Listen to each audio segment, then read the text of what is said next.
No niin, tervetuloa tänne Suomi-vapputilaisuuteen, tänne Pariisiin, kuten näette, siellä näkyy Eiffel.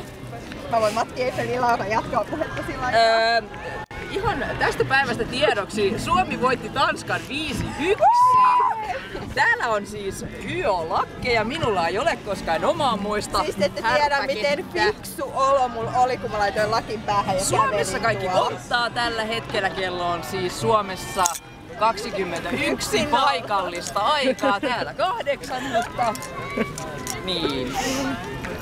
Ja mä tunnen kuinka akateeminen viisaus tulee mun päähän tämän lakin kautta. Kata tietää paljon 3+6. Mä en kyllä tiedä. 9. Hei, Laura, sulla on vielä lakki saamatta. Sun pitäisi tietää, sulla on vielä lakki saamatta. Tulee. Ja me teetään Miksiköhän se ei tule? Voidaan kysyä. Katsokaa sielläkin koiria. Joo, hyvää vappua kaikille. Tuo on ihan supersöpöjä pulloheittelijöitä. Osaaks joku sanoa ranskaksi hyvää vappua?